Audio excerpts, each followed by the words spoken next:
before I start this video, I'm going to do something a little different here.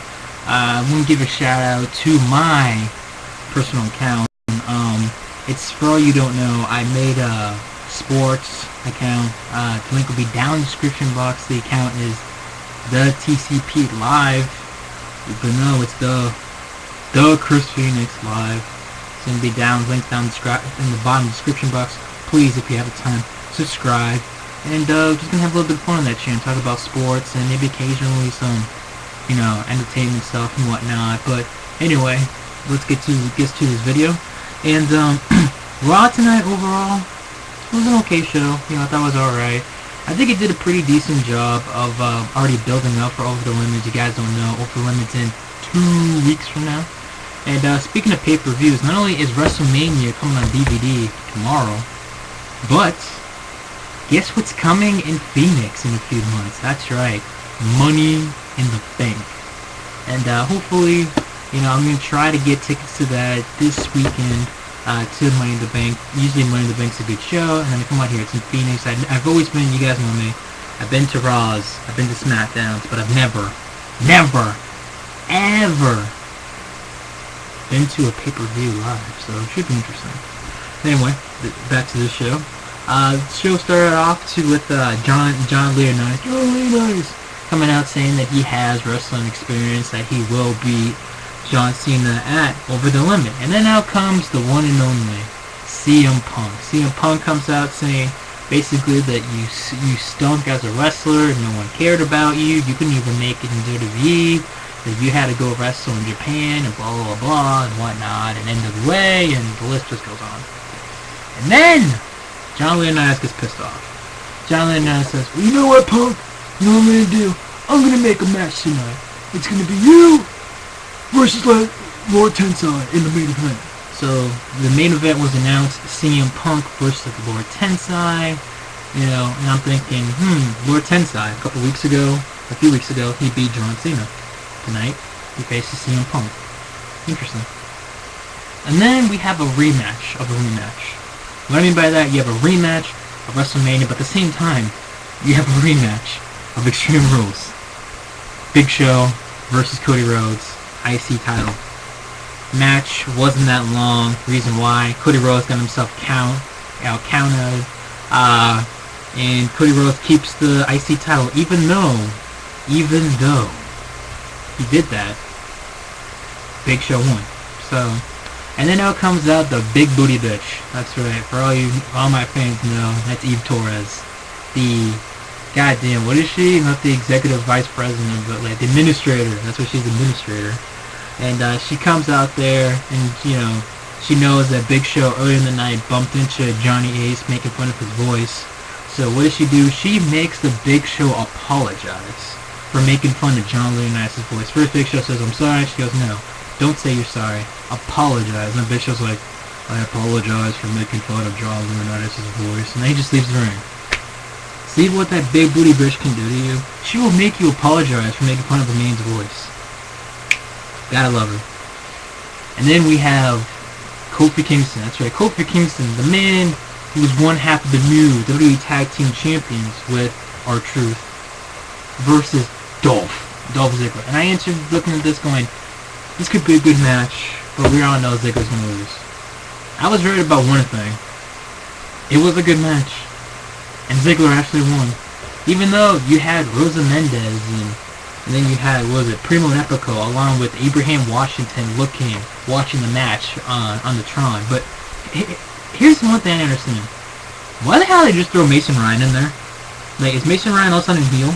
Like, this was like first time Mason Ryan's been on television in 2012 at least. Like, I don't remember him on SmackDown. I've seen him on Superstars, but I didn't see him on Raw. So it's like, okay, we have Mason Ryan popping out. Like Mason Ryan's like a virus or something. Just out of nowhere. But anyway, Dolph Ziggler, Kofi Kingston. It was a good match. Ziggler gets a surprising win, in my honest opinion.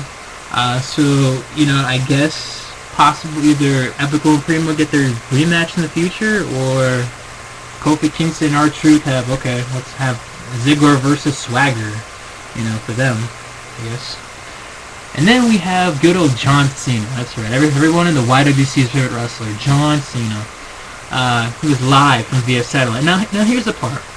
Wasn't John Cena making fun of The Rock for a couple months ago for, oh, he always used to go on via satellite? What is John Cena did? He was on via satellite. Contradiction much. But I'm not blaming John Cena. I'm blaming the writers for this. Ugh. So anyway, John Cena gets interviewed by Michael Cole as Michael Cole's in the ring, basically interviewing via satellite.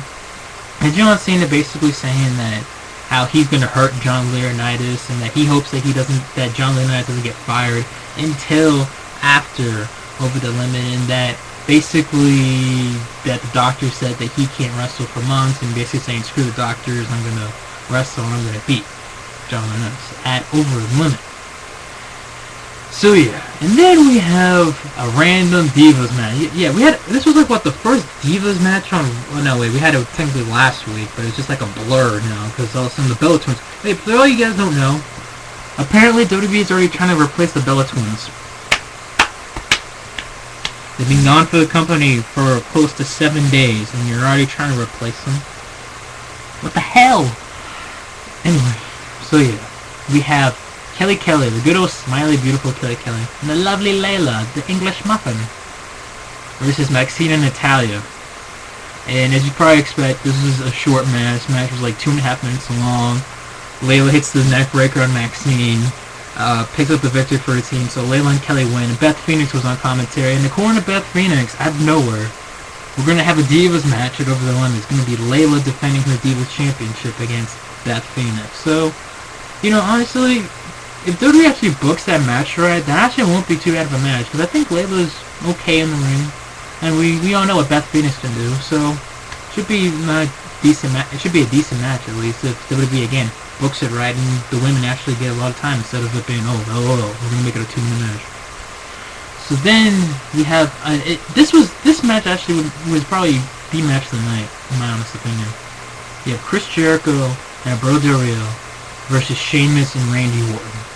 Now, they already booked here, we're going to have Sheamus versus Del Rio. So it was like, alright, why do you put Randy Orton and Jericho in the match? Find out later. So, you know, again, overall, it was a good match. Sheamus, I would say he's about to hit the bro kick on Jericho. Jericho ducks out of the way. Orton, he gets hit by the bro kick. By this time, Orton already RKO'd Del Rio, so Del Rio was already out of the picture. Jericho hits the code breaker on Sheamus, picks up the victory, 1, 2, 3. So Jericho and Del Rio both win. However, after the match was over, Sheamus is trying to pick up Randy Orton, basically saying, I'm sorry, and Randy Orton's like, RKO. This is the problem I have with Randy Orton. Not so much his promo, even though he has to cut a promo in like, what, a month? It's the random RKOs out of anywhere. And I know it makes it exciting, like, oh yeah, he can hit an RKO out of anywhere. It's just out of RKO. Like, but after the match, Sheamus and Randy Orton arguing in John Laurinaitis' office, and then John Laurinaitis like, you know what? I'm gonna settle this once for all. Sheamus, you're gonna be defending your World Heavyweight Championship in a fatal 4-way match against Del Rio, Chris Jericho, and Randy Orton, which, you know, on paper, should be actually a really good match, you know, between Del Rio, Sheamus, Randy Orton, and Jericho. And I thought to myself, what are they going to do with Jericho? What are they going to do with Orton? Because you can't have Orton versus Kane for like the 900th time. Obviously, Jericho's not beating him in Punk. So what are you going to do with these guys? WWE thinks, alright, we'll just put them in the world title picture. So, again, makes it interesting, but basically means another pay-per-view, Jericho's going to lose. But hey, Jericho's one of those wrestlers that just looks good losing. You know what I mean? No homo. And then we have one of the most random matches I've seen in quite some time. Brodus Clay versus The Miz. Now, obviously, this is good for Brodus Clay. In all seriousness, it's actually good for Brodus Clay because Brodus Clay facing The Miz, probably the most, how do I say this, most prestige, legitimate opponent Brodus Clay has faced. And pro people saying, what about Dolph Ziggler? He was a world champion. He was a world champion for like 30 minutes. I mean, The Miz main evented WrestleMania for crying out loud last year for the WWE Championship. So, you know, interesting match. And the match actually wasn't too bad. You know, it just seemed like, okay, The Miz was basically going in circles for like a minute, and then Brodus Clay like chasing him around the ring, and I'm sitting there going, what the hell? But Bruce Clay picked up the victory, and you know, I still wonder, what is WWE doing with The Miz? What are they going to do with The Miz? Are they going to do this every so often? Or they're going to be like, okay, let's have Bruce Clay versus The Miz, and then we'll just pop him out randomly backstage talking to John Laurinaitis, you know? Oh boy. So yeah. And then we have another Lesnar versus Lesnar and God video package. And I'm thinking, okay, we get it. We get it. Lesnar and Triple H, it's happening at like SummerSlam. Alright, we understand. Oh, Money in the Bank. Who knows? We get it, okay? Just we get it. Alright, just enough of this. Stop shoving down our goddamn throats. And then come out Paul Heyman. Paul Heyman came out, guys. This is no joke. Paul Heyman. And I was like, wow. You know, I was excited. The only problem was, no one in the crowd was.